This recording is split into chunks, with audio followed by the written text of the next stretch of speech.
ஆதவர்ஜுனா ஆகிய நான், எங்களுடைய பொதுச் செயலாளர் Bussy Anand, CTR Nirmalkumar, Arunraj retired IRS அதிகாரி, இந்த 4 பேர் உட்பட முக்கிய ஆட்கள் நாங்க அங்க இருந்தோம். அப்ப நாங்க காவல் அதிகாரிகள் கிட்ட பேசுறோம். அவங்க சொல்றாங்க, எங்கங்க என்னங்க ஹாஸ்பிட்டல் நாங்க போறோம் வரோங்கும் போது, நீங்க தயவுசெய்து இந்த இடத்துக்கு வராதீங்க, நீங்க வந்தீங்கன்னா நீங்க 144 போடப்பட்டிருக்கு, நீங்க வந்தீங்க அப்படின்னா வந்து மிகப்பெரிய ஒரு பிரச்சனையாகி போயிடும். இந்த இஷ்யூ நடந்த பிறகு எல்லாரும் சொல்ற மாதிரி எல்லாம் ஓடிட்டாங்க, அது வெல்ல எங்களுடைய மொபைல் நெட்வொர்க்கை செக் பண்ணலாம். கரூரோட பார்டர்ல நானும் பொதுச் செயலாளர் நிர்மல்குமார் அவர்கள், அருண்ராஜ் அவர்கள் எல்லோரும் காத்துக்கிட்டு இருந்தோம். காவல்துறை வர வேணாம், வந்த கலவரம் வரும், நிறைய பிரச்சனை நடக்கும்னு வலியுறுத்தினாங்க. அதையும் நாங்க தாக்கல் பண்ணுவோம். திமுக தரப்புல இருந்து நாங்க எவ்வளவு அட்வொகேட்டை இங்க சுப்ரீம் கோர்ட்ல எங்க கேஸுக்காக நாடணுமோ அத்தனை அட்வொகேட்ஸையுமே இவங்க போகாதீங்க, தாவேக தரப்புல வந்து நீங்க வாதிடக்கூடாது, நீங்க அவங்களுக்காக வந்துட்டு அப்பியர் ஆக வேணாமே, எதுக்கு வேணாமே அப்படின்னு பல நெருக்கடிகளையும் கொடுத்தாங்க. திமுக மீதும் அவங்க மீது வைக்கப்பட்ட இத்தனை 15 நாட்கள் நாங்கள் சும்மா இருந்தோம், இன்னைக்கு நாங்கள் பேசுகிறோம் இருங்க அப்படின்னு சொல்லிட்டு தான் அவர் ஆரம்பிக்கிறாரு. சன் நியூஸ் ரிப்போர்ட்டரா நீங்க கொஞ்சம் சும்மா இருங்க, அவங்களை பத்தி எங்களுக்கு தெரியும், நீங்க எதுக்கு என்ன பேச வரீங்க, நான் பேசுறேன் இருங்க, அவர் சும்மா இருக்க சொல்லுங்க சார், கொஞ்சம் பேச விடுங்க சார், நீங்க சன் டிவி தெரியும் பேச விடுங்க, என்ன பேச விடுறதுக்கு என்ன சொந்தம் இருக்கு, நீங்க தடுக்காது.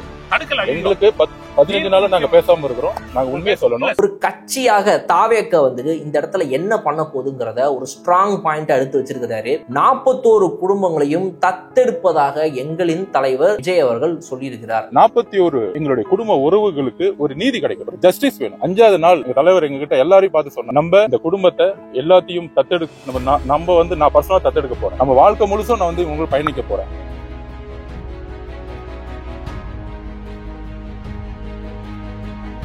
தாவேக கட்சிக்கு ஒரு மிகப்பெரிய நல்ல செய்தி கிடைச்சதாக இன்னைக்கு பல கொண்டாடிட்டு இருக்கிற இந்த நேரத்துல ஆதவர்ஜுனா அவர்கள் கிட்டத்தட்ட ஒரு 20 நிமிஷம் சுப்ரீம் கோர்ட் வாசல்ல நின்று பிரஸ்ஸை பார்த்து இன்னைக்கு சந்திச்சு பேசியிருக்காரு. அவங்க கட்சியினர் பிரஸ்ஸை சந்திக்கிறதே இல்லை அப்படின்ற குற்றச்சாட்டுக்கு மத்தியில இன்னைக்கு பிரஸ்ஸை சந்திச்ச ஆதவர்ஜுனா என்னென்ன விஷயங்களை பேசியிருக்காரு அப்படின்றத நம்ம பிரிச்சு பார்க்கும்போது அதை 5 விதமா நம்ம பிரிச்சுக்கலாம். ஒரு பக்கம் கட்சியாக தாவேகாவுடைய அடுத்த கட்ட முடிவுகள், அவங்களோட நடவடிக்கைகள், அவங்க அதை எப்படி இன்னும் மேற்கொள்ள போறாங்க, இதெல்லாம் வந்து எப்படி எதிர்கொள்ள போறாங்க அப்படிங்கிறது வந்துட்டு ஒரு வகையில நமக்கு தெரிய வந்திருக்குது.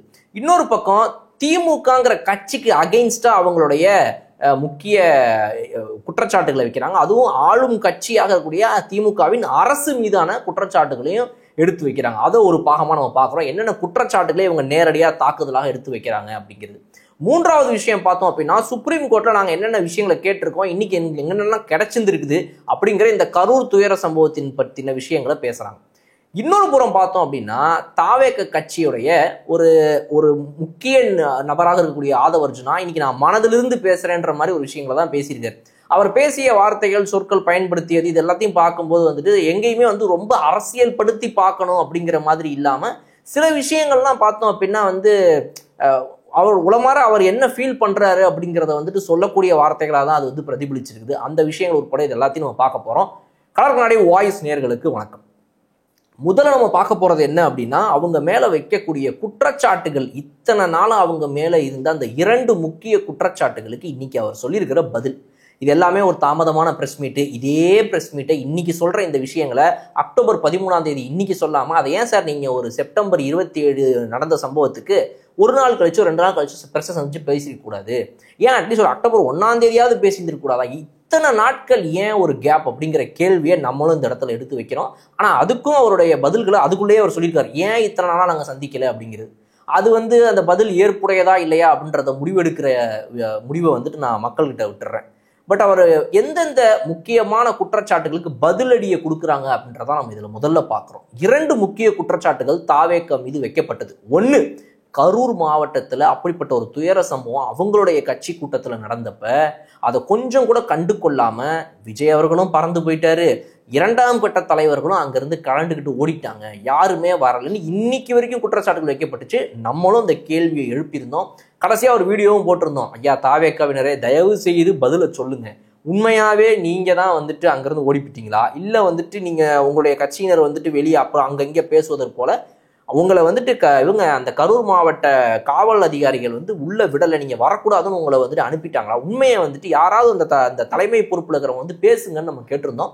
இதுக்கு வந்து இப்ப ஆதவர்ஜுனா பேசியிருக்காரு. இதுதான் முதல் குற்றச்சாட்டின் பதில். அது வந்து எந்த அளவுக்கு வந்து ஏற்புடையது என்னங்கிறதெல்லாம் அடுத்தது.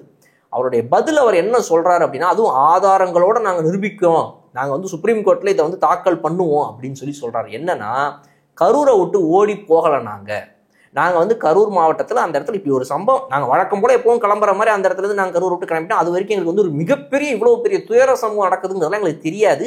க்ரௌடு ஜாஸ்தி வந்து அலமோதுது அப்படி இப்படின்னா எங்களுக்கு தெரியும். தண்ணி பாட்டில் கொடுத்தோம், மயக்கம் போட்டோம், இப்படி தானே தவிர இது வந்து இது வந்து உயிரிழந்திருக்கிறாங்க இத்தனை பேர் அப்படின்ற விஷயங்கள் எங்களுக்கு அப்போ தெரிய வரலை.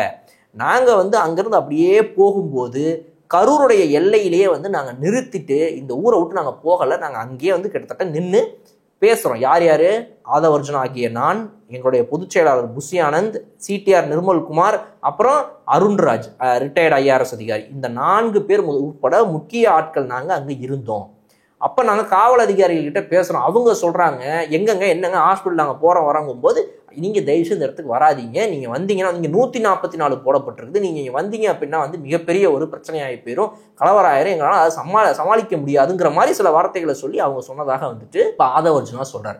மிகப்பெரிய ஒரு கூட்ட நெரிசல் அதனால நடந்து இப்படிப்பட்ட ஒரு துயரம் நடந்திருக்குதே அப்படின்னோடனே நாங்களும் அங்கே போகணும்னு நினச்சோம், ஆனால் வரக்கூடாதுன்னு எங்களையும் நிறுத்திவிட்டனர் காவல்துறையினர்னு சொல்லி இன்னைக்கு ஆதவர்ஜுனா சொல்கிறாரு. ஐயா இதை ஏன் எத்தனை நாளாக சொல்லலைங்கிற கேள்விகளுக்கு என்ன பதில் சொல்கிறாருன்னா பின்னால் வரேன் அதுக்கு. ரைட்டு. 2வது குற்றச்சாட்டு அது என்ன அப்படின்னா, தாவேக்காவுடைய இந்த 2ஆம் கட்ட தலைவர்கள் அப்படின்றத தாண்டி இந்த இடத்துல எங்களுக்கு ஏன் நடத்த உத்தரவு கொடுக்கப்பட்டதுன்னா, நாங்கள் லெட்டர் கொடுத்தோம், எங்களுடைய லெட்டரை அவங்க ஏற்றுக்கிட்டு எங்களுக்கு அந்த இடத்த கொடுத்ததாக சொல்கிறாங்களே, கிடையாது. எவ்வளவு வற்புறுத்தி இந்த இடத்த நீங்கள் எடுத்துக்கணும்னு நாங்கள் கேட்ட மற்ற இடங்களெல்லாம் விட்டுட்டு இதை தான் கொடுக்க போகிறோம்னு சொல்லி எப்படியோ எங்களை ஒத்துக்க வச்சு, எங்களையே லெட்டர் எழுத வச்சு எப்படி அந்த இடத்த ஒத்துக்க வச்சாங்கங்கிறதுக்கு எங்ககிட்ட ஆதாரங்கள் இருக்குது. அதை நாங்கள் அவங்க வந்து கோர்ட்டில் சமர்ப்பிப்போம், அன்னைக்கு பாருங்க அப்படின்னு சொல்கிறாரு. ஸோ இது வந்து 2 முக்கிய விஷயங்கள். இந்த வழக்கை பொறுத்த வரைக்கும் வந்து அது நாளைக்கு கிரிமினல் கேஸ் ஆகுதோ இல்லை வந்து ஒரு தேர்தல் பிரச்சார ஒரு வழிமுறைகளை வந்துட்டு எலெக்ஷன் கமிஷனுடைய இதெல்லாம் வந்து ஃபாலோ பண்ணாத ஒரு கேஸ் ஆகும். இது எப்படி சிவிலோ கிரிமினலோ எங்கே போனாலும் இதில் யார் மீது தவறு அப்படிங்கிற விஷயம் வரும்போது தாவேக்க தரப்புலேருந்து செய்யப்பட்ட தவறுகளாக எதிர்கட்சி தரப்புலேருந்து சொல்லப்பட்டா அதுக்கு இவங்களுடைய இந்த ஆதாரங்கள் எந்த அளவுக்கு முக்கியமான ஆதாரங்கள்ன்றதை நம்ம அடுத்தடுத்த கட்டங்களுக்கு போகும்போது தான் இவர் சொல்லக்கூடிய இந்த வார்த்தைகளுக்கு ஏற்ப அவருடைய அந்த ஆதாரங்கள் இருக்குதான்றது நமக்கு தெரிய வரும். அப்போ இந்த 2 குற்றச்சாட்டுகள், ஒன்று இந்த இடத்த நீங்கள் ஒத்துக்கிட்டு நீங்கள் கேட்டு வாங்குனீங்க கொடுத்தோம் அப்படின்னு சொல்லக்கூடிய அதுக்கு அவருடைய பதில், அண்ட் 2வது இந்த இடத்த விட்டு நீங்கள் ஓடி போயிட்டீங்கன்னு, இது வந்து லீகல் கான்சிக்வன்ஸ் கிடையாது, இந்த ஓடி போயிட்டீங்கன்றது வந்துட்டு பொலிட்டிக்கல் கான்சிக்வன்ஸ். எப்படின்னா அரசியல் ரீதியாக வந்து நீ ஒரு கட்சியே கிடையாது, வந்து ஓடி போயிட்டேன்னு சொல்லக்கூடிய விஷயத்துக்கு இவங்க சொல்லக்கூடிய பதில்.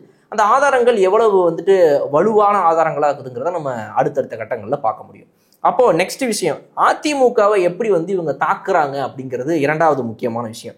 இங்க ஒண்ணு சொல்றாங்க பாருங்க, திமுகவை இங்க எப்படிலாம் இவங்க தாக்குறாங்கிறது தான் 2வது கட்டமான விஷயங்கள். ஒண்ணு, அந்த அரசாங்கம் மீது இவங்க வைக்கக்கூடிய விஷயங்களை பாருங்க, அதுவும் திமுக கட்சி மீதும் பாருங்க. ஒண்ணு, எங்களுடைய சப்போர்ட்டர்ஸை அரெஸ்ட் பண்ணுறாங்க. மீடியாவில் யார் யாரெல்லாம் எங்கள் பக்கம் பேசுகிறாங்களோ, எந்தெந்த சோஷியல் மீடியா வலைதளங்களில் யார் யாரெல்லாம் வந்து எங்கள் பக்கம் வந்து அவங்களுடைய கருத்துக்களை பகிர்ந்துக்கிறாங்களோ அவங்க மீதெல்லாம் வந்து வழக்கு போட்டது வந்து ஒரு மிகப்பெரிய கொடுமையான விஷயம்னு சொல்லி அவருடைய பாயிண்ட் எடுத்து வைக்கிறார். 2வது, டிவிகேங்கிற இந்த ஒரு கட்சியவே டோட்டலாக முடக்குவதற்கான வேலைகள் தான் இதுங்கிறது எங்களால் தெரிஞ்சுக்க முடிஞ்சது. எங்கள் மாவட்ட நிர்வாகிகளை வந்துட்டு அங்கங்கே அரெஸ்ட், இதோ நேற்று கூட ஒரு அரெஸ்ட் பண்ணியிருக்கிறாங்க. இந்த மாதிரி பல விஷயங்கள் நடக்கிற இந்த இடத்துல கட்சியாகவே நம்மளை மொத்தமாக முடக்க பிளான் பண்ணுறாங்க. அப்படிங்கும்போது இதை எங்களால் புரிஞ்சுக்க முடியுது. அப்போ எங்கள் தலைவருடைய அறிவுறுத்தலின்படி நாங்கள் வந்துட்டு உடனடியாக பக்கமாக நேராக போய் மீட் பண்ணுறோம், ப்ரெஸ்ஸில் உட்காடுறோம், பேசுகிறோம், எங்கள் மீது தப்பு இல்லைன்னு சொல்கிறதுங்கிறத விட இப்போ இந்த நேரத்தில் நம்ம என்ன சொன்னாலும் நம்மளை தப்பு தான் பார்ப்பாங்க, நம்ம என்ன ஒத்துக்க மாட்டாங்க, பொறுமையாக இதை கையாளுவோம்னு சொல்லி நாங்கள் எடுத்த முடிவு தான். இத்தனை நாள் எங்களால் பேசவும் முடியல, பெருசாக மீடியாவில் நாங்கள் வந்தாலும் எங்கள் பேச்சை யாரும் கேட்டிருக்க மாட்டீங்க அப்படின்னு சொல்கிறாரு. அதில் முக்கியமாக வைக்கிற குற்றச்சாட்டு, தாவேக்கங்கிற கட்சியவே ஒடுக்க பார்த்தாங்க இந்த திமுகவும் அரசும் சேர்ந்து அப்படின்னு. அதுக்கு வலு சேர்க்கிற வகையில் அடுத்து என்ன சொல்கிறாரு அப்படின்னா, மீடியா மாஃபியா பற்றி பேசுகிறாரு. அதாவது இந்த மீடியா சேனல்கள்லையும் எல்லா இடங்கள்லையும் வந்து எப்படி வந்து ஒவ்வொருத்தங்களையும் தங்களுக்கு சார்பான கருத்துக்களை மட்டும் பகிர வச்சு அதுக்கு எதிர்கருத்து பகிர்ந்தவங்களை வந்துட்டு அரெஸ்ட் பண்ணி மற்றவங்க யாருமே ஐயோ எதுக்குடா நமக்கு வம்பு, பேசாமல் நம்மளும் ஆளுங்கட்சிக்கு சப்போர்ட்டாக பேசிடுவோம்டான்னு பேச வச்சு வேடிக்கை பார்த்த இந்த அரசு மீது வந்து குற்றச்சாட்டை வைக்கிறார். அடுத்து என்ன அப்படின்னா, இந்த ஒரு நபர் கமிஷன் அருணா ஜெகதீசன் அவர்கள் தலைமையில் நடந்துட்டு இருக்கும்போது இன்னொரு பக்கம் எஸ்ஐடி அமைக்கப்பட்ட நேரத்தில் இதுக்கெல்லாம் மத்தியில் எதுக்கு சார் ஒரு நபர் கமிஷனை நீங்கள் அமைச்சிட்டீங்க, அடுத்த நாளே எதுக்கு சார் உங்களுடைய தலைமைச் செயலக அதிகாரிகள், இவங்க சுகாதாரத்துறை அதிகாரி, தலைமை சுகாதாரத்துறை அதிகாரி, இப்படி பல பேர் எதுக்கு வந்து உங்கள் மந்திரிகள்லேருந்து ஆரம்பிச்சு எல்லாரும் வந்து ப்ரெஸ்ஸில் வந்து உட்காந்துக்கிட்டு நாங்கள் ரொம்ப நல்லவங்க, அரசு தரப்பில் எந்த ஒரு மிஸ்டேக்கும் கிடையாது, இது வந்து ஃபுல் அண்ட் ஃபுல்லாக வந்து அந்த கட்சியினர் வந்துட்டு சரியாக நடந்து கொள்ளாத வகையில் தான் அப்படின்னு நீங்கள் ப்ரெஸ் மீட் மீட் கொடுக்குறீங்கன்னா அப்ப இதுல இருந்து என்ன சொல்ல வரீங்க, என்ன நேரட்டிவை செட் பண்றீங்க? அப்போ அந்த ஒரு நபர் கமிஷனை நீங்களும் கிட்டத்தட்ட அரசாங்க தரப்புல இருந்து யார் யாரெல்லாம் வந்து மீடியால என்ன பேசுறாங்களோ அதே விஷயத்தை கொடுக்கணும்ன்றதுக்காக தான் இப்படி நீங்களே வந்து ஒரு பிரஸ் மீட்லாம் கொடுக்குறீங்களா? இது எந்த வகையில நியாயம்? ஒரு அரசு தரப்புல ஒரு கமிஷன் நியமிக்கப்பட்ட நேரத்துல அது நடக்கும்போது நாங்க இப்போதைக்கு எதையும் சொல்ல முடியாதுன்ட்டு எல்லாத்தையும் பிரஸ்ல வந்து உட்காந்து சொன்னதை பத்தி கேள்விகளை எடுத்து வைக்கிறாரு. அடுத்து 5வது விஷயம் அவர் என்ன கேள்வி கேட்கிறாரு அப்படின்னா, ஒரு குற்றச்சாட்டாக வைக்கிறார். இந்த திமுக தரப்புல இருந்து நாங்க எவ்வளவு அட்வொகேட்டை இங்க சுப்ரீம் கோர்ட்ல எங்க கேஸுக்காக நாடணுமோ அத்தனை அட்வொகேட்ஸையுமே இவங்க போகாதீங்க, தாவேக தரப்புல வந்து நீங்க வாதிடக்கூடாது, நீங்க அவங்களுக்காக வந்துட்டு அப்பியர் ஆக வேணாமே, எதுக்கு வேணாமே அப்படின்னு பல நெருக்கடிகளையும் கொடுத்தாங்க. பல அட்வொகேட்ஸ் வந்து எங்களுக்கு அப்பியர் ஆக விடாமையும் பண்ணாங்க அப்படின்னு இது பத்தின தகவல்கள் நமக்கும் நேரடியாகவே வந்துச்சு. அதை வந்து நம்ம இந்த இடத்துல பதிவு பண்றோம். தாவேக தரப்புல அப்பியர் ஆக வேண்டாமேன்னு சில அட்வொகேட்ஸை கூப்பிட்டு சொன்னதாகவும் நமக்கும் தகவல்கள் வந்தது. இது உண்மைதான். அப்போ இந்த விஷயத்துல அடுத்து அவர் என்ன ஒரு குற்றச்சாட்டு திமுக மீது வைக்கிறாரு அப்படின்னா, ஹைகோர்ட்டுடைய ஜட்ஜு மீது வைக்கிறார். இது வந்து திமுக அரசு மீதோ இல்லை வந்து திமுகவின்ற கட்சி மீதோ இல்லை, இது வந்து அந்த ஜட்ஜ் அவர்கள் பேசியதை பத்தி இந்த இடத்துல வந்து சொல்றாரு. மாண்புமிகு நீதியரசர் அவர்கள் வந்து தேவையில்லாத விஷயங்கள்லாம் எதுக்கு எங்க தலைவர் அவர்களை பத்தி அந்த கேஸ்லயே இல்லாத ஒரு பார்ட்டியா இருக்கக்கூடிய விஜய் அவர்களை பத்தி எதுக்கு வந்து தனிப்பட்ட கருத்துக்களை அவர் அந்த இடத்துல சொன்னாருன்னு சொல்லி அவர் கேள்வி கேட்டிருக்காரு. இது வந்து ஒரு நீதியரசர் சொன்ன விஷயங்களை பொதுவாக அந்த மாதிரி நம்ம கேள்வி கேட்க முடியாது. அவர் ஏன் சொன்னார், இதுக்கு பின்னாடி வந்து ஒரு பொலிட்டிக்கல் மோட்டிவ் இருக்கு, இல்லை வந்து ஒரு பொலிட்டிக்கல் தூண்டுதல் இருக்குன்னா நம்ம சொல்ல முடியாது. அதையும் தாண்டி வந்து ஒரு நீதியரசரின் வார்த்தைகளை வந்து ஏன் அப்படி சொன்னாலும் சொல்வதற்கான உரிமைகளே கிடையாதுன்னு நம்ம சொல்ல முடியாது. அவர் சொன்னதுங்கிறது வந்து அவருடைய கருத்துக்கள். அந்த நீதியரசரின் கருத்துக்களை வந்துட்டு நீதித்துறையின் மூலமாக ஒரு சுப்ரீம் கோர்ட் கேள்வி கேட்குதுன்னா அது வேற. பட் அவரோ ஆதவர்ஜுனாவோ இல்லை நாமோ இந்த இடத்துல அதை கேள்வி கேட்க முடியாதுன்றது தான் நம்ம நாட்டினுடைய விதிமுறைன்றனால நான் அந்த விஷயத்தை விட்டுறேன் ஆதவர்ஜுனாவின் வார்த்தைகளோட. அப்போ திமுக மீதும் அவங்க மீதும் வைக்கப்பட்ட இத்தனை 15 நாட்கள் நாங்கள் சும்மா இருந்தோம், இன்னைக்கு நாங்கள் பேசுறோம் இருங்க அப்படின்னு சொல்லிட்டு தான் அவர் ஆரம்பிக்கிறாரு. சன் நியூஸ் ரிப்போர்ட்டரா நீங்க கொஞ்சம் சும்மா இருங்க, உங்களை பத்தி எங்களுக்கு தெரியும், நீங்க எதுக்கு என்ன பேச வரீங்க, நான் பேசுறேன் இருங்க, அவர் சும்மா இருக்க சொல்லுங்க சார் அப்படின்னு மற்ற ரிப்போர்ட்டர் சொல்ற மாதிரி நிறைய விஷயங்கள் அங்கே நடந்ததை நம்ம பார்த்தோம். அப்போ 3வது விஷயம், ஒரு கட்சியாக தாவேக வந்துட்டு இந்த இடத்துல என்ன பண்ண போகுதுங்கிறத ஒரு ஸ்ட்ராங் பாயிண்டா எடுத்து வச்சிருக்கிறாரு. 41 குடும்பங்களையும் தத்தெடுப்பதாக எங்களின் தலைவர் விஜய் அவர்கள் சொல்லியிருக்கிறார் அப்படின்னு சொல்லி ஆதவர்ஜுனா அவர்கள் சொல்லியிருக்காரு. இது வந்து ஒரு வரவேற்க வேண்டிய ஒரு விஷயம். அது எந்த அளவுக்கு இவங்க தத்தெடுப்புங்கிறதுல வந்து உள்ள என்னென்ன விஷயங்கள்லாம் இருக்குது, அந்த மாதம் வந்துட்டு இவங்க செலவுகளை பார்த்துப்பாங்களா, இல்லை வந்து அவங்களுடைய வாழ்வாதாரத்துக்கு தேவையானது அப்பப்போ கொடுப்பாங்களா, இல்லை வந்து அவங்களுடைய கல்வி அவங்களுக்கான தொழில் வசதிகள் அந்த மாதிரி ஏதாவது பண்ணி கொடுப்பாங்களா, வேலை வாய்ப்புகள் அதெல்லாம் வந்து நம்ம பின்னால் தான் பார்க்க முடியும். பட் இந்த தத்தெடுப்புங்கிற வார்த்தைக்கு பின்னால என்னென்னலாம் இருக்குன்றதை கண்டிப்பாக நம்ம பார்த்தா தான் அதை வந்துட்டு சொல்ல முடியும் முழுமையாக. பட் அந்த ஒரு முடிவை நம்ம வரவேற்கலாம். அது வந்து 41 குடும்பங்கள் நாங்கள் தத்தெடுக்கிறோம்னு விஜய் அவர்களே சொல்லியதாக இவர் சொல்வதுங்கிறது வரவேற்கத்தக்க வேண்டியது. அதை விஜய் அவர்களும் பின்னாட்களில் வெகு விரைவில் இல்லை ஒன்று நேரில் போகும்போதே அங்கே சொன்னார்னா அது இன்னும் வந்துட்டு வலு சேர்க்க வகையில் இருக்கும், ஒரு நல்ல விஷயமாகவும் பார்க்கப்படும். 15 நாட்களாக சும்மா இருந்தீங்க என்ன பண்ணீங்கன்னு கேட்குற இடங்கள்ல நாங்கள் ஒரு நாள் வந்து மாலை போட்டுட்டு போகிறவங்க கிடையாது, மலர் வளையம் வச்சுட்டு போகிறவங்க கிடையாதுன்னு அன்னைக்கு அந்த நம்ம தமிழக முதல்வர் மு.க. ஸ்டாலின் அவர்களும் கட்சியினரும் வந்து வச்சுட்டு போனது, திமுக கட்சியினர் வந்து வச்சு போன அந்த மலர் வளையத்தை இவர் இந்த இடத்துல சொல்றாரு. நாங்கள் வந்து அன்னைக்கு ராத்திரியோட ராத்திரியே அப்படியே அந்த மலர் வளையம் வச்சுட்டு ஓடி போறவங்க கிடையாது, அதோட முடிச்சுட்டு போறவங்க இல்லை. நாங்கள் வந்து எங்களுடைய வாழ்வையே வந்து இதுக்கப்புறம் கூடிய வாழ்நாட்கள்லேயே நாங்கள் வந்து இந்த மாதிரி அந்த குடும்பத்துக்காகவே வாழணும்னு முடிவு பண்ணிட்டோம், அவங்களுக்காக இருக்க போறோம்னு. இது வந்து ஒரு கட்சியினர் பேசக்கூடிய பொதுவான சொற்கள் தான், எல்லா இடத்தையும் சொல்றதுதானேப்பா அப்படிங்கிறத தாண்டி இதுல ஒரு உண்மைத்தன்மை இருப்பதாக இருந்தால் அது ரொம்ப நல்லது, அது வந்து வரவேற்கத்தக்க வேண்டிய ஒரு விஷயம் அப்படின்னு நம்ம சொல்லலாம். அடுத்து வந்து இவங்க மனதிலிருந்து பேசக்கூடிய விஷயமா ஒன்று இருக்குதுன்னு நான் சொன்னேன் இல்லையா, அந்த ஒரு பாயிண்ட் என்ன அப்படின்னா அவர் இடத்துல ஒத்துக்கிறாரு. இத்தனை நாளா எல்லாரும் வச்ச குற்றச்சாட்டுகளே ஒரு விஷயத்த ஆதவர்ஜுனா ஒத்துக்கிறார். என்னன்னா, நாங்கள் ஒன்றும் 60-70 வருஷம் பழைய கட்சி இல்லையங்க, நாங்களும் அரசியலுக்கு புதுசு தானேங்க அப்படின்னு சொல்றாரு. 2013-14 காலகட்டத்திலிருந்தே வந்து கிட்டத்தட்ட ஒரு 12 வருஷமாக ஒரு வகையில் எப்படி அரசியலுக்குள்ளேயே இருக்கப்படக்கூடிய ஒரு நபர் தான் அவர் ஆதவர்ஜுனா தனிப்பட்ட முறையில் நம்ம சொல்லலாம். பட் இந்த பாயிண்ட் எப்படி ஏற்புடையதுன்னு அதுக்கு தெரியல. பட் கட்சியாக பார்க்கும்போது தாவேக வந்துட்டு ஒரு புது கட்சி தானேங்க, நாங்களும் புதுசு தானேங்க அந்த அரசியலுக்கு, நாங்கள் ஒன்றும் 50-60 வருஷமா இல்லையாங்க, இப்படிப்பட்ட சுச்சுவேஷனை சந்திக்கிறோம், இந்த இடத்துல வந்து நாங்கள் ஒரு 4-5 நாளுக்கு எங்களுக்கு என்ன பண்ணுறதுனே தெரியல அப்படின்னு இந்த விஷயங்கள் மற்றவங்க எல்லாரும் சொன்னதை அவர் ஒத்துக்கிறார். ஆமாம், நாங்கள் ஒரு புது கட்சி, 60-70 வருஷம் கிடையாது, எங்களுக்கு அந்த இடத்துல என்ன பண்ணுறதுனே தெரில, 4-5 நாள் நாங்கள் கம்ப்ளீட்டாக ஸ்ட்ரக் ஆகிட்டோம், அதுக்கப்புறம் தான் நாங்கள் அதுலேருந்து மீண்டு வர ஆரம்பித்தோம். எங்கள் தலைவருடைய அந்த பேச்சு, எங்களுக்குள்ள நாங்கள் டீமில் நாங்கள் பேசிக்கிட்டது, அதெல்லாம் வச்சு கொஞ்சம் கொஞ்சமாக தான் அடுத்த கட்ட நகரணும்னு சொல்லி நாங்கள் நகர ஆரம்பித்தோம் அப்படின்னு சொல்லி அதை ஒத்துக்கிறாரு. அது உண்மையாகவே ஒத்துக்க வேண்டிய ஒரு விஷயம் தான். அவர் சொல்வது போல் வந்து ஒரு புதிய கட்சிக்கும் போது இந்த சுச்சுவேஷன் எப்படி ஹேண்டில் பண்ணுறதுன்னு தெரிலன்றது. ஆனால் அது 5 நாட்களை தாண்டி 50-500 நாள்னு போக முடியாதுங்கிறதையும் அவர் புரிஞ்சுக்கணும். புரிஞ்சுக்கிட்டு தான் இந்த இடத்துக்கு வந்து அட்லீஸ்ட் இப்போயாவது பேச ஆரம்பிக்கிறாங்கன்றதை நம்ம இதுலேருந்து எடுத்துக்கலாம்.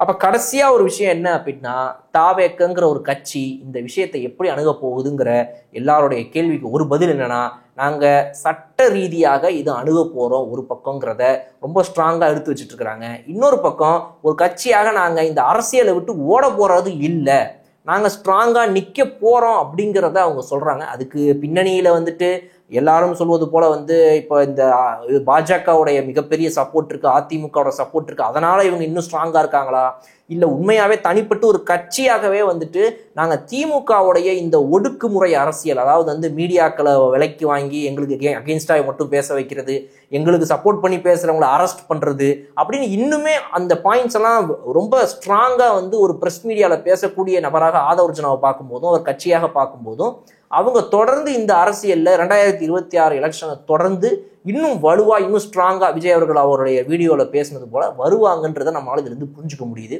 அப்போ ஒரு கட்சியாக தாவேக்கா இதை இன்னும் அடுத்தடுத்த நாட்களில் எப்படி எதிர்கொள்ள போகிறது அப்படின்றத நம்ம பொறுத்திருந்து பார்ப்போம். இன்னொரு வீடியோவில் நான் உங்களை பார்க்குறேன். நன்றி.